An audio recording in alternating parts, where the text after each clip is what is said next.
All right.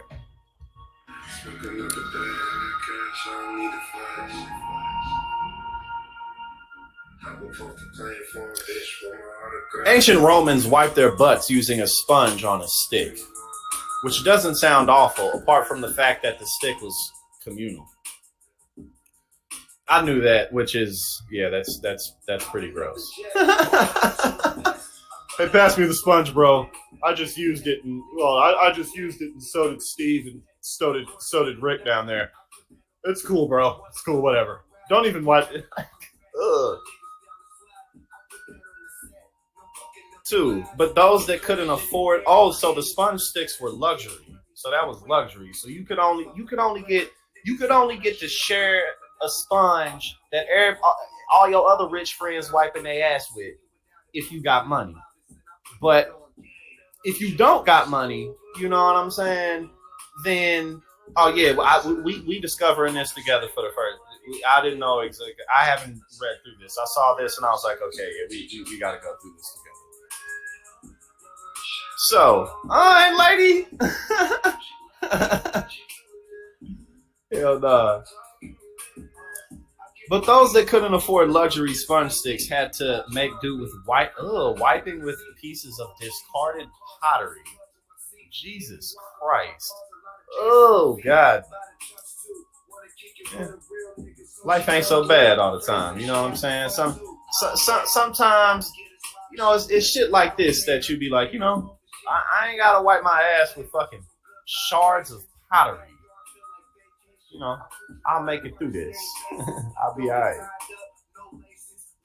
Oh God, what does it say? Shards of broken wine and oil pots were the go-to for your average poor Roman. You'll be pleased to hear that archaeologists have reported that these pieces were often recut to make them smoother on the bone. Oh God. Oh, Jesus. In the late 1700s, the chainsaw was invented as a more efficient way to cut the pelvic bone during childbirth. Oh, that's so gruesome. Jesus. Oh God. Yes. Be grateful. Sometimes, and again, I say this as a man who deals with depression and anxiety and shit. It's not debilitating, but I do deal with it. But you see things like this, and it's like, I'll be alright. I'll be alright. Shit ain't that bad, Yeah, and you need stuff like that. You need your little reminders, your little pick me ups, your little sources of encouragement from wherever they may come. And sometimes it just may be some shit like this. You catch yourself down, you catch yourself like, oh, I don't feel like feeling like this right now. And then you see some shit like this, and when you come back, it's like, yeah, I'll be all right. But yes, this one sounds fucking horrible. Jesus Christ. Before the cesarean was introduced, babies had to pass through the pelvis to be born. So when the pelvis was too narrow, that meant bones had to be cut in a process called symphysiotomy. Symphysiotomy, I think that's what it says. The invention of the chainsaw in 1780 actually improved this ordeal. Before then, the bones were cut with a small. Oh God! Oh God! Oh God! Fuck! Ugh. Let's move on. Jesus shit! The things women go through now, and then the shit. That's why I'm saying, like, I ain't no woman, but I have women that I'm very close to in my life, so I just have an understanding of like some of the things women be going through. Like, damn, fuck, like some shit that a big 6'6", 210-pound motherfucker, athletic, ain't never gonna go through. You feel me? Like, women be going through some shit, man. But damn, like you say, you go back in time, it's like, oh shit. Yes, we moving on. We moving on. That one was a bit much. Jesus. A popular hair dye recipe in ancient Rome was a combination of leeches and vinegar left to pickle for 40 days. I mean, that one's not as gross to me. I mean, not that leeches are like cute, but I mean, it's dye. You know what I'm saying? Like it's a dye. So if you're just using it as a dye, I mean, dye and vinegar. If that doesn't sound unpleasant enough, because the mixture was pickled in a, oh, it was pickled. Also, it stunk. Oh, it also came with a risk of poisoning. So there's that. You know what I'm saying? There's that. There's that.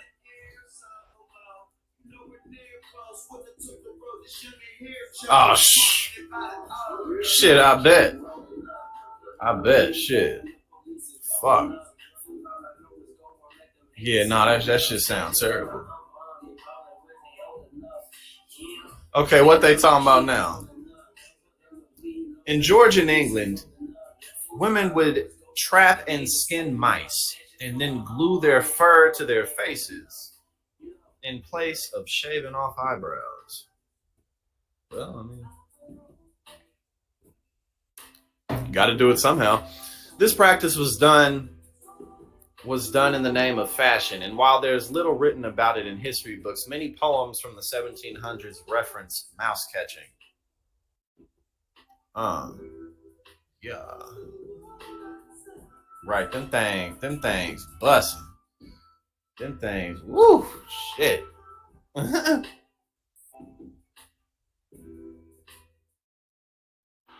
And in ancient Egypt, a common cure for toothache was a freshly killed dead mouse applied directly to the mouth. Hmm. I don't know what the fuck is up with that. Maybe I don't know if there's more to it than I don't know. That's definitely a little gross. In ancient Egypt, mice were considered givers of life and were used to help with all kinds of ailments. When it came to toothache, a live mouse would be cut, and half of its still warm body would be placed on the patient's gums. Ugh. In the 18th century, lancing, cutting the gums of a baby to bypass teething, was a common practice in Europe, as it was believed that it was safer than teething. Huh? Ugh. Jesus. Many doctors believed that teething was responsible for seizures, diarrhea, and other illnesses that infants at the time were dying from. The procedure, which involved cutting the baby's gums down to the teeth, was very popular until as late as the 19th century and was also practiced here in America. 8. And to help ward off sexually transmitted diseases in ancient Rome and Greece, condoms made from the bladder and intestines of animals were the go-to. I bet that felt great and like didn't leave any type of infections or anything whatsoever. I bet. uh.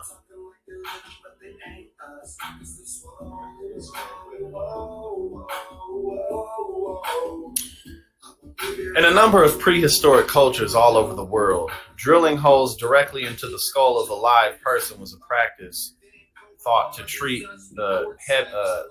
be a treatment for head injuries. I think, yeah, and I think that was like about alleviating brain pressure or something like that. Mm.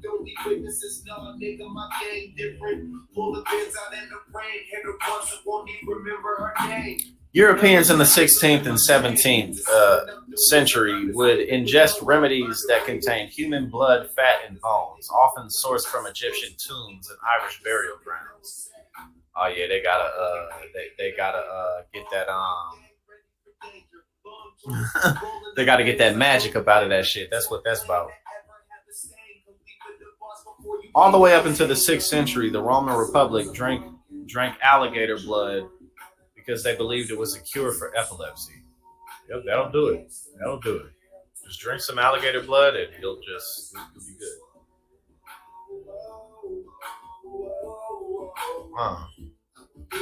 Up until the early 1900s, chloroform and smoking were both recommended as treatments for asthma. Oh God, Jesus Christ. Yep, that'll do it. That'll fix it right up. Just put some tobacco all the way down in there. Just breathe it in. Long before the days of whitening mouthwash, ancient Romans kept their teeth pearly by gargling with urine. Well, I mean, hey, if it works, it works. You know what I'm saying? You got to do what you got to do. Urine was also a key ingredient for clothes washing back in medieval times. Well, yeah, you got to do what you got to do. You got to use that ammonia. You got to kill the. But hey, if it works, it works. When it came to birth control, crocodile dung was the key ingredient for contraception in ancient Egypt. It was mixed with sour milk or honey and inserted into the vagina before sex. Ew. Look at him smelling it. And finally, in early 20th century America, douching with Lysol, the cleaning product that contains a bunch of toxic chemicals, was recommended as a method of birth control. Oh, oh, oh. Moving on.